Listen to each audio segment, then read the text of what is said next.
ఆదిలాబాద్ జిల్లాలో గత 10 ఏళ్లలో చెరువులు కబ్జాకు గురైనట్లు ఆరోపణలు ఉన్నాయి. బీఆర్ఎస్ పాలనలో లీడర్లు భూ కబ్జాలను ప్రోత్సహించారని ఆరోపించారు ఎమ్మెల్యే పాయల్ శంకర్. చెరువుల స్థలం కబ్జా చేసిన వారిపై చర్యలు తీసుకోవాలని డిమాండ్ చేశారు స్థానికులు.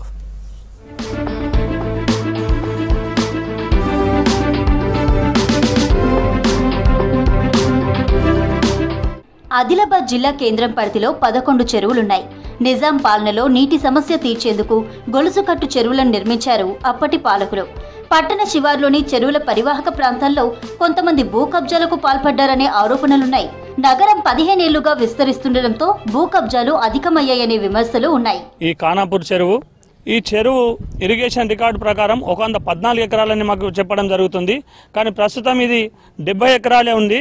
ఈ చెరువు ప్రస్తుతం డ్రైనేజ్ వాటర్తో నింపడం జరుగుతుంది. పండించే వరి మొత్తం ఒక పూటకే అన్నం వాసన రావడం ద్వారా ఆ ఆయకట్టు కూడా బంద్ చేయడం జరిగింది. దీనికి సంబంధించిన గొలుసు కట్టు చెరువులు ఏవైతున్నాయో వేటి ద్వారానైతే చెరువు నిండుతుండేనో అవి కూడా హైడ్రాలో భాగంగా వాటిని కూడా ఆక్రమణ తొలగించుకుంటా వస్తూ ఈ చెరువుని కాపాడి ఆదిలాబాద్ ప్రజల యొక్క ఆరోగ్యాన్ని కాపాడవలసిందిగా మంచి వాతావరణం ఉండేటట్టు ఈ చెరువుని అభివృద్ధి చేయాలని చెప్పేసి ప్రభుత్వాన్ని కోరుతున్నాం.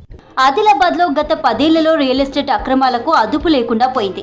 ఖానాపూర్ మావల చెరువు దగ్గర ఎకరా 2 నుంచి 3 కోట్ల రేటు పలుకుతోంది. గత బీఆర్ఎస్ పాలనలో రియల్ ఎస్టేట్ వ్యాపారులు కబ్జాలకు పాల్పడ్డారనే ఆరోపణలున్నాయి. మావల ఖానాపూర్ చెరువుల కబ్జాపై ఉన్నత అధికారులకు సామాజిక కార్యకర్తలు, ప్రజా సంఘాల నాయకులు ఫిర్యాదు చేశారు.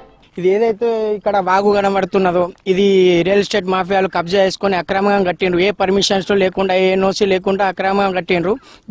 దీనికోసం ఎన్నోసార్లు మేము అందరికీ, కలెక్టర్ గారికి మరియు ఎంఆర్ఓకి, చాలా మంది మున్సిపాలిటీకి అందరికి కంప్లైంట్ ఇచ్చినాం. ఎన్నిసార్లు ఇది చేసినా అక్రమం, ఇది మొత్తం రియల్ ఎస్టేట్ మాఫియా కట్టారు. మొత్తం దీంట్లో బీఆర్ఎస్, ఇది మొత్తం ఇల్లీగల్. ఆదిలాబాద్ లో కుంటలు చెరువులు కలిసి దాదాపు ఒక 15 ఉంటాయి. అవన్నీ ఆక్యుపై అయినాయి. ఇప్పుడు ఖానాపూర్లో కూడా ఇప్పుడు ఆక్యుపై అయినవి తీయడానికి మార్కింగ్ చేస్తుండ్రు. ఏదైతే బీదస్తులు ఉన్నారో, ఓన్లీ ఇల్లు కట్టుకొని ఉన్నారో, బీద వాళ్ళ ఎవరైతే ఉన్నారో వాళ్ళ ఇల్లు పైన వాళ్ళకు మాత్రము మేము ప్రభుత్వం దృష్టికి మేము తీసుకెళ్తాం. మా సీఎం గారితో మాట్లాడతాం. వాటికి దాని ప్లేస్లో కూడా మేము వచ్చే విధంగా ఆలోచిస్తాం. హైడ్రా ద్వారా అన్ని చెరువులు కుంటలు కబ్జా అయినాయి రావడంతో భూగర్భ జలాలు పెరుగుతాయి. ఖానాపూర్ చెరువులో 70 ఎకరాలు కబ్జా అయిందన్న ఆరోపణలున్నాయి. చెరువుల్లో అక్రమ నిర్మాణాలకు మున్సిపల్ శాఖ అధికారులు పర్మిషన్ ఎలా ఇచ్చారని ప్రశ్నిస్తున్నారు స్థానికులు. నగర శివార్లోని చెరువుల్లో 100 ఎకరాల్లో వెంచర్లు వేసేందుకు ప్రయత్నించారు. సేవరేజ్ ప్లాంట్ ఏర్పాటుతో చెరువుల భూములపై సర్వే చేపట్టి చర్యలు తీసుకుంటామన్నారు అధికారులు. ఎస్పీటీ ప్లాంట్ కోసము గవర్నమెంట్ ఒక ప్లాన్ చేసింది. దీంట్లో ఎఫ్టీఎల్లో ఉన్న బౌండరీలో ఉన్నది మార్కౌట్ చేసిన మొత్తం. దీంట్లో ఎన్ని హౌజెస్ మొత్తం కొంచెం ఎంక్రోచ్మెంట్ ఉంది. ఇవన్నీ ఎంక్రోచ్మెంట్ ఉంది. 4 టీములు ఇప్పుడు ప్రతి ఇంటికి వెళ్ళేసి వాళ్ళ ఆధార్ కార్డ్ నంబరు, వాళ్ళ కరెంట్ బిల్లు నంబరు, వాళ్ళ ఇంట్లో ఎంతమంది ఉన్నారు, ఫ్యామిలీస్, ఇవన్నీ టోటల్ సర్వే చేయడం జరుగుతుంది సార్. దీంట్లో దగ్గర 20 ఏకర్స్ వరకు అయితే నా అందాజా మొత్తం ఎంక్రోచ్మెంట్ లో ఉన్నది. ఎన్ని హౌజెస్ ఉన్నాయో అవన్నీ సర్వే చేస్తున్నాం సార్. చేసి మేము గవర్నమెంట్ కు సబ్మిట్ చేస్తాం. బీఆర్ఎస్ పాలనలో లీడర్లు భూ కబ్జాలను ప్రోత్సహించారని ఆరోపించారు ఎమ్మెల్యే పాయల్ శంకర్.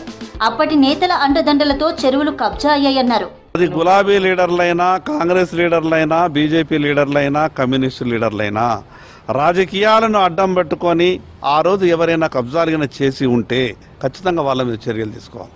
కానీ పేద ప్రజల పట్ల కొంత సానుకూలతో ఆలోచించాలా. రూపాయి జమ చేస్తే కానీ ఒక ఇల్లు కట్టుకోలేనటువంటి పరిస్థితి.